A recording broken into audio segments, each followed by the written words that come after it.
시청자 여러분, 지난 주말과 주일 주안에서 평안하셨습니까? 시작된 한 주간도 성삼일체 하나님께서 여러분들 함께 하시기를 원합니다. 이번 주에도 변함없이 하나님 말씀 중심의 삶을 살아가시길 원하오며, 연우리와 함께하는 올해 15번째 구원의 여정 출발하도록 하겠습니다. 2023년 15주차입니다.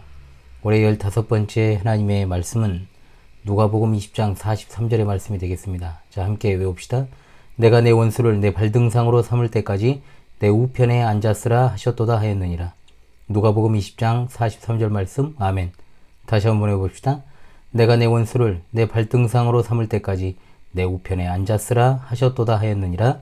누가복음 20장 43절 말씀. 아멘. 우리는 지금 예수님의 공적 사역의 마지막 한 주간의 시기 가운데 주중 전반기에 일어난 일들을 상고하는 중에 있습니다. 굉장히 중요하죠. 어느덧 20장 마지막 단락으로 왔습니다. 지난 시간에 이른바 부활 논쟁이라고 하는 사건에 이어서 메시아, 우리 주 예수 그리스도의 신분에 관하여 예수님께서 유대 종교 지도자들에게 먼저 질문을 하시고 서기관들의 외식에 대해 말씀하시며 제자들을 경계하시는 내용이 되겠습니다. 이 부분도 마태복음 22장 41절로 46절, 그리고 마가복음 12장 35절로 37절의 말씀과 병행을 이루는 본문입니다. 오늘 본문에 담긴 메시지 또한 마땅히 오늘을 살아가는 우리 교회 성도들과 교계 지도자들에게 주시는 말씀으로 받아야 할 것입니다. 주시는 말씀을 통해서 우리의 영적인 무지가 깨뜨려지는 은혜가 있기를 간절히 소망합니다. 오늘 주어진 본문 전체를 읽고 시작하도록 하겠습니다. 누가복음 20장 41절로 47절의 말씀입니다. 예수께서 그들에게 이르시되 사람들이 어찌하여 그리스도를 다윗의 자손이라 하느냐. 시편에 다윗이 친히 말하였으되 주께서 내 주께 이르시되 내가 내 원수를 내 발등상으로 삼을 때까지 내 우편에 앉았으라 하셨도다 하였느니라. 그런즉 다윗이 그리스도를 주라 칭하였으니 어찌 그의 자손이 되겠느냐 하시니라.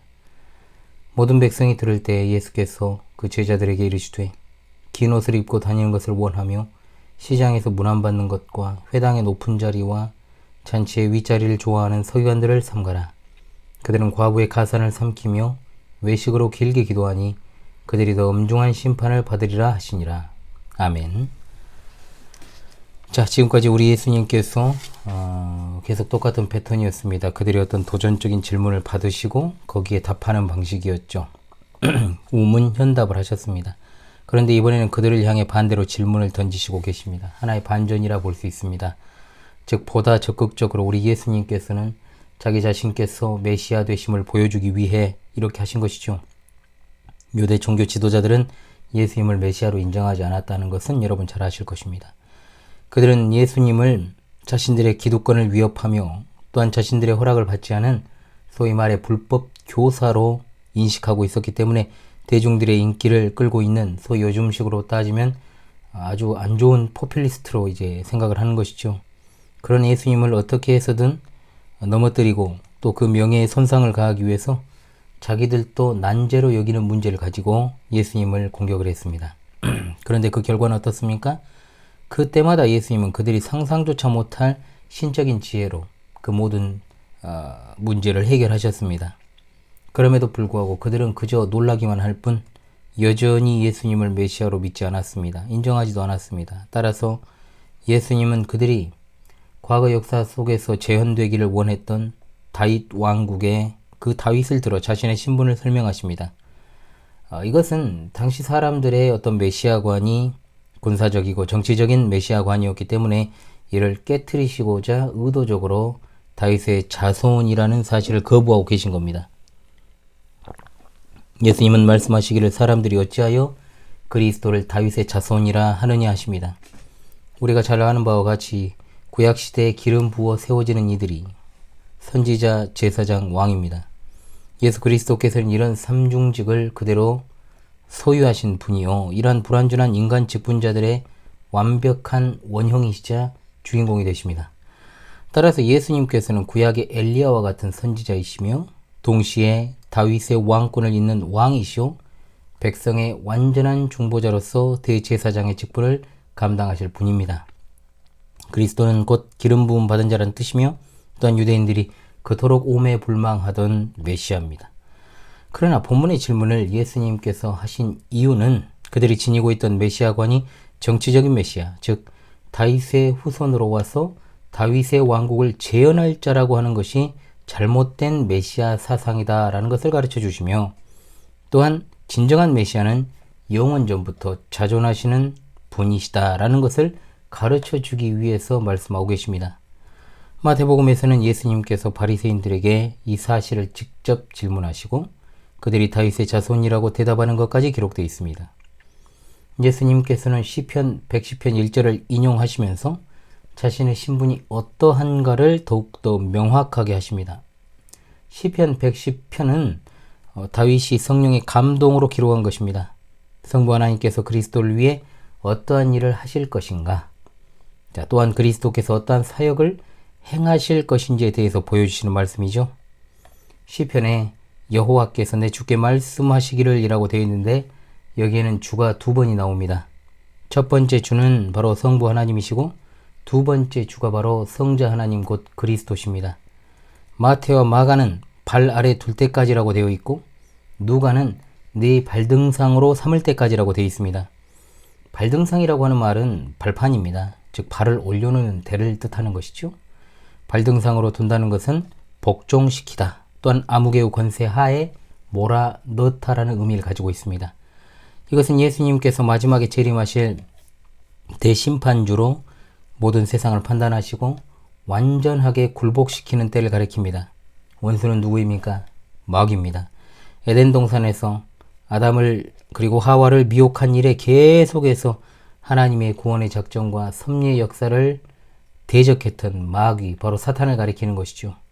또한 사탄을 추종하는 모든 그의 하수인들도 포함됩니다.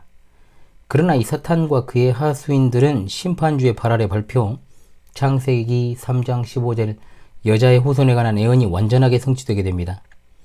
우편이라는 말은 여러분 잘 아시는 것처럼 장소적인 의미로 사용해서는 안 되고 언제나 하나님의 영광과 권능을 의미하는 것으로 보아야 될 것입니다.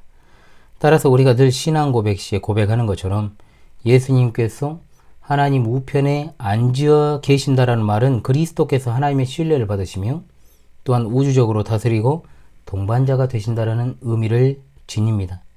예수님께서는 지금 하나님 보좌 우편에 앉아 계시며 함께 우주를 다스리고 통치하십니다. 이런 모습을 시각적으로 생생하게 보여주고 계시는 거죠. 그런즉 다윗이 그리스도를 주라 칭하였으니 어찌 그의 자손이 되겠느냐 하시면서 자신의 신분을 정확하게 드러내십니다. 예수님께서는 하나의 인격의 두 가지 성품을 지니신 분이십니다. 완전한 인간이시며 완전한 하나님이십니다. 인성과 신성을 가지신 분이시죠.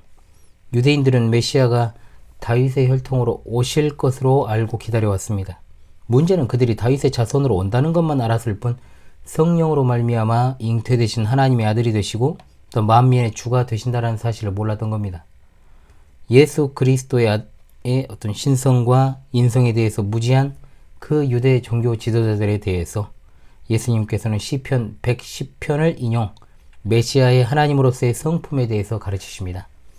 예수님께서는 태초로부터 영원히 계시며 우주 만물을 다스리시는 분이시라는 사실을 모르고 또한 인정하지도 않는 그들을 질타하시고 메시아의 참된 성품이란 무엇인가를 다름 아닌 그들이 그토록 존경하고 갈망하는 다윗의 고백을 통해서 교훈하시는 겁니다.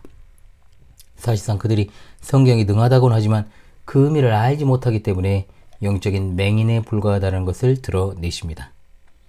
모든 백성이 이 사실을 듣고 있었습니다. 그때 예수님은 제자들을 향해서 따로 서기관들의 외식을 주의할 것을 경계하십니다. 물론 모두가 듣고 있었어도 예수님의 관심은 당연히 제자들에게 있으셨습니다. 왜 예수님이 갑자기 제자들에게 이 말씀을 하셨을까요? 제자들의 마음 가운데서도 분명 사람들에게 높임을 받고 싶은 그런 욕망이 있었음을 알고 계셨기 때문입니다. 실제로 제자들의 그 이후의 행보를 보게 되면 그들은 누가 큰 자인가를 정말 논쟁할 정도로 그들의 마음 역시 세속적인 욕망으로 차 있었다라는 것이죠. 예수님은 제자들의 마음속에 있는 서기관들의 위선과 욕망을 보신 것입니다.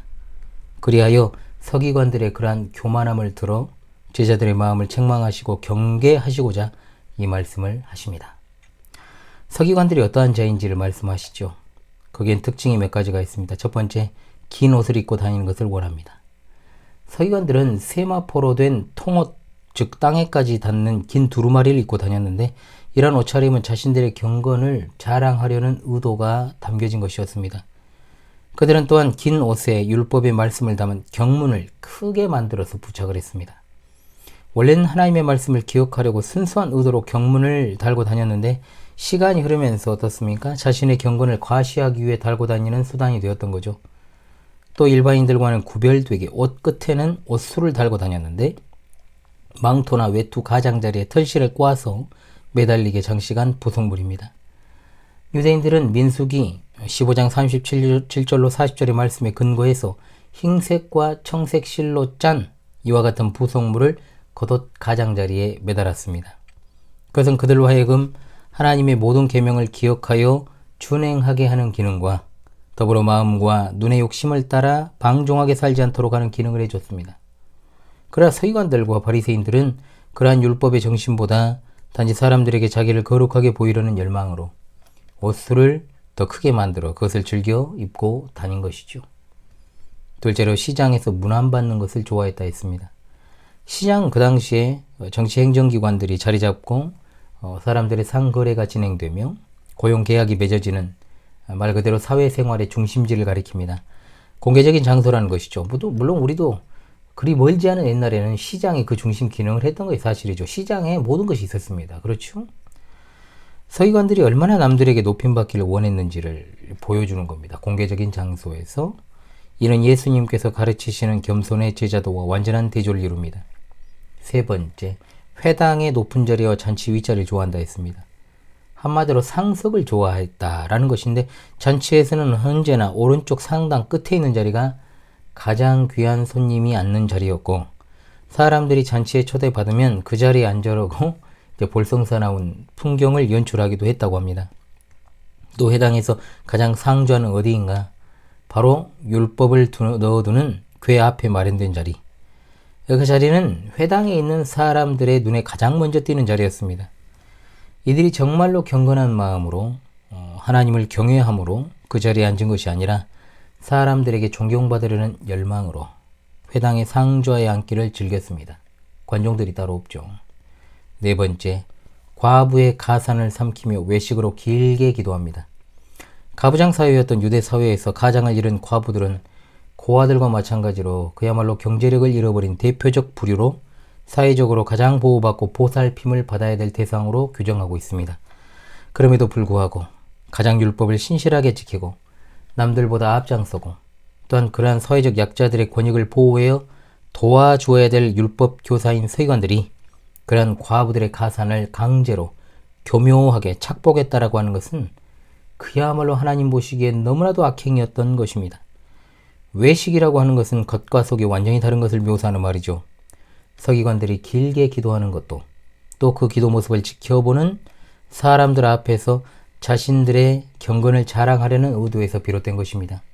하지만 궁극적으로 그런 행동은 스스로를 속임으로 하나님을 업신여기는 태도입니다. 그런 자들은 하나님의 가중된 심판을 받게 될 것이라고 분명하게 말씀하고 있습니다. 오늘 자신의 메시아로서의 신분과 제자들에게 경계하시는 이 말씀은 오늘을 살아가는 우리에게 너무나도 귀중한 교훈을 주신다라는 것을 우리가 깨닫게 됩니다. 첫째로 아무리 예수 그리스도의 몸된 교회임을 표방하고 또 십자가를 세워놓았다고 해도 그리스도의 복음의 본질을 왜곡한다면 그곳은 교회가 아닙니다. 예수님께서는 오늘 본문에서 유대인들의 잘못된 통념을 뒤집어 푸십니다. 그들은 메시아가 다윗의 자손으로 오실 것을 알고 있었습니다. 그러나 그들은 단순히 혈통적으로 다윗의 자손으로 한 인간으로 오시는 것일 뿐 하나님이 오신다라고는 생각조차 안 했습니다. 이에 예수님께서는 시편 110편 1절을 인용하시면서 메시아의 정확한 본질에 대해 설명하십니다. 예수님께서는 영원 전부터 하나님이시므로 신성을 가지셨고 또한 그 안에 있는 인성은 다윗의 계통에서 나신 것이 분명합니다. 즉 신인 동시에 인간이셨습니다. 신인이셨던 거죠. 인간의 몸을 입고 이 땅에 오셨지만 근본적으로 그분은 하나님이십니다. 영광과 권능에 있어 동등하신 하나님이십니다. 주님은 친히 나와 아버지는 하나라고 말씀하셨고 나를 본 자는 아버지를 본 것과 같다라고 말씀하십니다. 이렇듯 예수님 당시에 유대인들의 메시아관이 본질적으로 잘못되어 있었던 것과 같이 오늘날 그리스도의 교회라고 표방하는 곳에서도 그 본질이 뒤틀려 있는 경우가 참으로 많습니다. 오늘날에 우리가 뭡니까 여러분? 예수님께서 정치적 군사적 메시아로서 이 땅에 오셔서 다윗 왕국과 같은 눈에 보이는 신정국가를 세워 통치할 것이라는 그 당시의 오류에서 조금도 벗어남이 없습니다. 예수 그리스도께 세상에 오셔서 도래한 하나님 나라의 영적인 본질을 생각하지 않고 눈에 보이는 가시적인 어떤 현세적 변화를 갈망하면서 내세적 구원은 죽어서 일어난 일이니 일단 이 세상에 살아갈 때 잘 먹고 잘 사는 것, 부자로 사는 것, 또는 그래도 행복한 삶을 추구하는 것, 그것이 하나님의 뜻이라고 복음을 왜곡시키는 거죠. 교회에 다니고 있으니 일단 구원이라는 것은 이들이 말하는 구원은 죽어서 가는 천국적인 내세적 구원이죠. 일단 구원은 따놓은 것이고 이제 다른 중요한 일, 즉 이 세상에서 잘 되기 위해 사는 인생, 썩을 양식을 위해 살고 먹을 것, 입을 것, 마실 것을 얻기 위해 사는 인생, 쇠락할 인생을 위해 살고 썩어질 육체를 위해 사는 인생. 그러나 그것들에 대해서 성경은 뭐라고 말합니까? 그림자요, 안개요, 허무한 것이요, 잠깐 있다 사라질 일시적인 것들이라고 분명하게 말합니다. 그럼에도 불구하고 주님의 몸된 교회라는 곳에서 하나님을 제대로 알지 못하는 사람들과 인간이 고안해낸 자연 종교들이 추구하는 것처럼 지상이면 감천이라는 의식 아래 기복주의로 똘똘 뭉쳐 이 세상에서 잘 되는 것이 복받은 증거요. 예수님을 잘 믿으면 인생이 잘 안 풀릴 수가 없고 또 잘 믿고 있는 것처럼 보이는데 안 풀리면 뭔가 문제가 있기 때문에 그것을 찾아서 진단해서 빨리 원인을 찾아서 해결해야 된다. 이런 식의 어떤 것들이 교회의 본질을 망각하고 복음을 망치고 방해하는 잡음이 된다라고 하는 것입니다. 제가 복음인가 잡음인가 목요일에 연재를 하고 있지요. 기도하면 된다는 말이 있습니다. 맞는 말이죠. 기도하면 된다. 그런데 여러분, 과연 그런 말을 사용하는 사람들이 어떤 의미로 그런 말을 사용하고 있을까요? 이지선답으로만 제가 질문을 하겠습니다. 1번, 열심히 기도하면 하나님께서 나의 소원을 들어주신다. 2번, 하나님의 뜻이 내 삶을 통해 이루어진다. 몇 번으로 사용하는 것일까요? 과연 교회와 수많은 사람들이 이 둘 중에 어떤 의미로 사용하는 것일까? 이것은 굳이 제가 답을 말하지 않아도 아시리라 생각을 합니다. 하면 된다. 나는 할 수 있다라는 이것은 그저 특전사들의 구호지 우리 기독교의 구호가 될 수는 없습니다. 기독교의 구호를 단적으로 말씀드리면 아예 반대입니다. 해도 안 된다. 나는 할 수 없다. 인간은 스스로 해도 안 되고 할 수도 없다는 것이 성경에서 말하는 인간의 본질입니다. 해도 안 되고 할 수도 없기 때문에 예수 그리스도께로 나아오고 그분께 기대고 의지합니다. 왜? 그것만이 살 길이요. 그것만이 구원에 있어서의 유일한 길이요. 살기 위해 택할 도피처이기 때문입니다. 따라서 우리가 세상이 주는 일시적인 복이나 영광, 명예, 물질, 쾌락, 예수 그리스도를 믿으면서 다 내던지고 버리고 와야 될 것들이란 거죠. 오히려 그러한 것들은 예수 그리스도를 믿는 것에 있어서 거치는 장애물들이라 이 말입니다. 이러한 것들을 지고는 아예 좁은 문을 통과하는 것 자체가 불가능합니다. 그저 그것들을 버리지 않고 그대로 가지고 갈 수 있는 많은 사람들이 즐겨 찾는 넓은 문, 그리고 넓은 길로 가도 아무런 제약 조건이 없습니다. 왜냐? 그 길을 걸어가는 자들에게 누가 뭐라 하는 자가 없기 때문입니다. 세상적이고 육적인 것들을 가지고 교회에 들어올 수 있다는 거죠. 교회 다니는 불신자라는 말을 여러분 진짜로 제대로 새겨들어야 됩니다. 성도의 신앙생활은 진흙탕 싸움과 같이 치열합니다. 고상한 게 아닙니다. 구원을 완성하기 위해서 도중에 망하지 않기 위해 끝까지 이기기 위해 전심전력하며 경주하는 것이 신앙생활이라고 분명 성경은 말합니다. 구원은 한 번 받습니다. 탈락했다 다시 받지 않습니다. 그러나 결코 성경은 한 번 구원받았으니 네 멋대로 살아도 되고 또 이제 열심히 땅의 것들을 추구하다가 천국으로 때가 되면 들어오라고 말하지 않습니다. 성경에 의인이 겨우 구원을 얻는다고 말하는 것이 여러분 무슨 뜻이겠습니까? 그만큼 이 싸움이 치열하기 때문입니다. 그런데 교회에서 헌신 봉사해야 복을 받고 11조를 온전하게 해야 돌려받고 주님께 먼저 드려야 사업이 잘 되고 또한 여러 가지로 갚아주시며 배로 주시고 흔들어 넘치도록 주신다? 심지어 주일 학생들을 기복신앙으로 물들이게 만드는 이야기들 헌금이라는 것이 하늘 은행에 보화를 쌓는 것이니 빠짐없이 해야 된다. 그러면 아이들이 이것을 영적으로 잘 이해하겠습니까? 아니면 나중에 돌려받을 수 있으니까 빠짐없이 해야지. 그런데 원금만 돌려받는 게 아니고 그 이상으로 많이 돌려받으니까 진짜 열심히 해야겠다라고 해놓고 나중에 실질적으로 돌아오는 게 없으면 사춘기가 오고 세상을 약간 삐딱하게 보는 때가 오게 되면 기독교는 코미디였다 하고 자기가 겸허하지 않은 것까지 갖다 붙여서 인터넷상 안티기독교가 되는 겁니다. 자, 그런 실사례들을 제가 모아서 지금 이야기를 드린 거예요. 이것이야말로 이스라엘 백성들이 시내산 아래에서 금송아지를 만들어 놓고 그 금송아지대로 자신들을 애굽 땅에서 인도하여 낸 여호와라고 지칭하는 것과 같은 겁니다. 지지난 시간에 말씀을 드렸던 예복을 입지 않고 제멋대로 복장 갖추고 잔치 자리에 참여했던 예수 그리스도로 옷 입지 않은 불의한 자와 같다는 거죠. 많은 케이스는 아니지만 그 중에는 어떤 탁월한 사업수단이나 역량이 있어가지고 잘 되는 자들이 있습니다. 하나님의 주권적인 측면에서 그들은 세상에서 성공하게 하신 것도 하나님이신 게 맞습니다. 그러나 다시금 말씀드립니다만 하나님은 그들을 버릴 방편으로 성공하게 하신 것입니다. 왜냐하면 그들은 하나님을 자신의 사업에 인용만 했지 하나님이 어떤 분이신지 복음이 무엇인지 성경에서 무엇을 가르치는지 알지도 못하고 알려고도 하지 않습니다.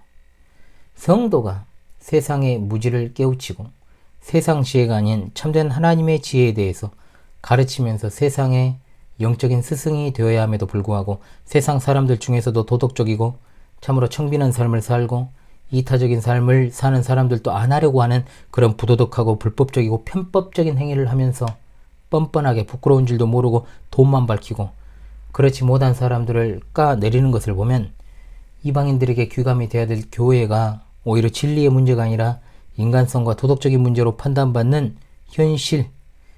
지금 교회들이 욕먹을 때 진리의 문제로 솔직히 욕먹습니까? 아닙니다. 자기 행위는 돌아보지 않고 교회가 세상으로부터 박해받고 핍박받는다는 소리를 함부로 해서는 안 되는 겁니다. 이른바 피해자 코스프레를 하면 안 된다는 거죠. 진짜 영적인 싸움을 싸워야 하는 주제는 뒤로 물러가 있고 기득권적 싸움만 하고 있고 그렇지 않습니까? 어찌 이것이 말세지말이 아니겠습니까? 시청자 성도들이요.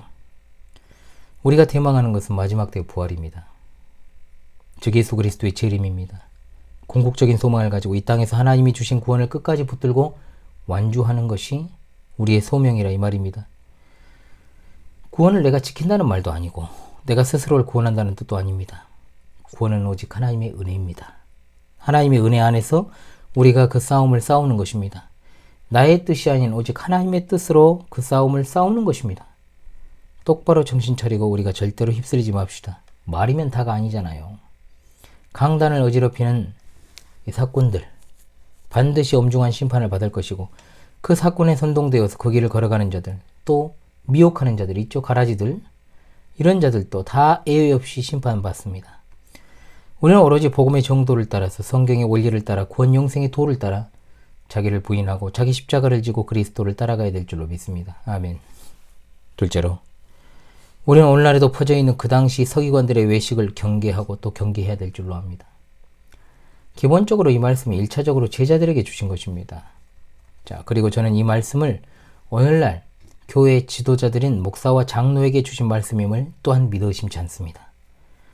오늘날의 목사들의 외식도 심각한 수준에 와 있습니다. 그냥 가운도 아니고 형형색색의 가운과 후드를 걸치고 마치 제사장을 방불케 하고 로마교의 사제를 떠올리게 하는 모습들, 과거 설교 단상 뒤에 있던 커다란 의자들, 예배당과 분리되어 빨간 카펫이 깔려 제단을 방불케 하는 강단, 구조, 그리고 갈수록 화려해지는 강대상, 결국은 크리스탈까지 왔지 않습니까? 하나님의 말씀의 권위보다 목회자를 더욱 드러내게 하는 이러한 장치들, 음향, 조명, 예배당 구조, 과연 거칠을 중시하는 현대교회의 모습은 아니었습니까? 왜 목사들은 그러한 외적인 것부터 개혁하려고 하지 않을 것일까요? 오히려 반대 형상도 있습니다. 청빈한 척 하는 것도 외식입니다. 뭘 하든지 척하는 것이 정말 하나님 앞에서는 위선인 겁니다. 돈에 콤플렉스에 있던 사람들이 물질에 집착하고 또 권력에 콤플렉스 있는 사람들이 감투에 집착하며 학력에 콤플렉스 있는 사람들이 학위에 집착을 합니다. 자기 자신을 실제보다 더 과장되게 보이게 하려는 악한 인간의 본성을 우리는 내리놀려야 됩니다. 우리가 있는 그대로 정말 하나님 앞에 나아가지 않더라도 우리의 모든 속사정, 속속들이 저 은밀한 죄악까지도 다 아시는 하나님이십니다. 심지어 우리가 기억조차 못하는 과거의 죄악까지도 하나님은 다 아십니다. 뭘 숨길 수 있겠습니까? 왜 교계의 지도자들이 외적인 것에 집착을 합니까? 하나님을 의식하기 때문에 하나님께 잘 보이려고 그렇게 화려하게 입고 화려하게 건축하고 박사학위를 받고 그렇게 외모를 치장하는 것일까요? 아니면 사람들을 의식하기 때문일까요? 드러내는 것을 그렇게 좋아했던 예수님 당시의 서기관들의 모습이 그대로 현대 교계 지도자들에게서 오버랩되는 것은 진짜 제가 오버하는 것입니까? 우리는 겸손해야 됩니다. 겸손한 척 해서는 안 됩니다. 이것을 잘 이해해야 됩니다. 굽신거리기 잘하고 남들 앞에서 립서비스 잘하는 것을 겸손이라 착각하면 안 됩니다. 그게 겸손이면 세상에서 제일 겸손한 자들은 사기꾼들입니다. 진짜 겸손은 눈에 보이지 않으시는 하나님을 두렵고 떨리는 마음으로 매일 의식하는 것입니다. 사람들이 있을 때나 없을 때나 상관없이 교회에서의 모습이나 일상에서의 모습이 이질감이 없어야 됩니다. 왜냐하면 하나님은 교회에만 있는 분이 아니시기 때문입니다. 시청자 성도들이요, 외모로 사람 판단하지 마십시오. 높은 지위, 권력, 명예, 학력, 반듯한 외모, 경력 등을 보지 말고 그 사람이 실제로 어떤 사람인지 봐야 됩니다. 나사 빠지고 얼 빠진 목사들이 큰 부흥을 이루었다는 교회 목사 찾아가서 벤치마킹 한답시고 한참 기도원 쫓아다니고 교회 쫓아다니고 투어 같은 걸 했죠. 교회 성장 투어 같은 걸 했습니다. 아직도 하고 있는 것들이 있는지 모르겠는데 설교 따라하고 말투도 흉내내는 짓거리를 합니다. 진짜 할 수만 있으면 제가 할 수는 없지만 다 면직시켜버리고 싶죠. 도대체 하나님의 종인가 사람의 종인가? 여러분은 세상적으로 높고 귀한 것을 가지고 판단하지 마시기 바랍니다. 우리는 더욱더 고상한 것을 추구하는 사람들 아닙니까? 우리의 시민권, 우리의 국가, 우리의 나라, 우리 정부는 하늘에 있습니다. 우리가 대한민국이라는 땅에 살고 있습니다만 아무리 대한민국의 국격이 올라갔다고 해도 지금 떨어지고 있지만 지금 아직 우리나라는 세계적으로도 봤을 때 약소국일 뿐입니다. 그저 우리는 완충지대의 역할을 감당하고 있을 뿐이에요. 그러나 우리나라는 하늘나라입니다. 그런데 뭐 좋은 나라라고 여기서 먹을 것이 없는가 하고 한자리 할 것이 없는가 두리번거리고 줄 서고 아부하고 그런 짓거리들을 하고 있는 겁니까? 그것도 목사를 비롯한 하늘의 나라를 두고 있다는 성도들이 그렇게 해서 되겠습니까? 언젠가는 멸망하고 말 이 세상 나라에 속한 자들은 세상 나라가 전부고 또 이 세상이 전부라고 생각하기 때문에 당연히 미친 듯이 기어 올라가려고 수단과 방법을 가리지 않는 것입니다. 반면에 우리 성도들이 고쳐야 될 태도가 있습니다. 세상이 전부가 아니라는 것을 알면서도 그리고 하늘나라에 속했다는 것을 알면서도 자신의 게으름과 나태함과 선천적인 어떤 쭈구리 근성 또 원래 남일에 무관심한 태도로 인해 관심이 없는 것인데 그것이 자이든 타이든 정말로 기독교적 경건으로 포장이 되는 것 이런 것도 문제입니다. 얌전한 게 아니고 열정도 없고 사실은 게으른 건데 말이죠. 그리스도인은 하나님 나라에 속해 세상 나라를 살아야 되기 때문에 무관심으로 일관하는 것이 능사는 아닙니다. 적극적으로 살아가야 되죠. 마귀와 세상과 나 자신과 투쟁을 하는 것이 그리스도인입니다. 그런데 적을 모르고 싸울 수 있습니까? 적을 알아야 됩니다. 분별력이 없는 것도 악한 일이지만 알려고 하지 않은 게으름도 분명 악한 것입니다. 무식은 보험이 아니라 그랬습니다. 무식은 여러분 죄악입니다. 또한 무지라고 하는 것도 있죠. 알려고 하지 않는 것. 그리고 배웠으면서도 그대로 실천하지 않으려는 것이 무지 아닙니까? 몰라서 예수님 안 믿으면 죄가 없습니까 여러분? 그래서 무식도 죄악이 될 수 있다는 겁니다. 복음이 비틀어지고 그 가운데 외식하는 자들이 창궐해 있는 이 시대에 예수님 당시에 서기관들의 전철을 밟지 말고 구원 영생의 도리를 따라서 힘껏 하늘나라에 속한 자로 살아갑시다. 그리스도의 참된 교회에서 그리스도를 참되게 따르고 믿읍시다. 그것만이 성도의 본분이요. 또한 따를 기림을 잊지 말고 명심합시다. 다시금 여러분 이번 주 하나님 말씀을 외우면서 여기에 담겨져 있는 깊은 의미를 또한 생각하며 마무리하도록 하겠습니다. 내가 내 원수를 내 발등상으로 삼을 때까지 내 우편에 앉았으라 하셨도다 하였느니라. 누가복음 20장 43절 말씀. 할렐루야. 아멘.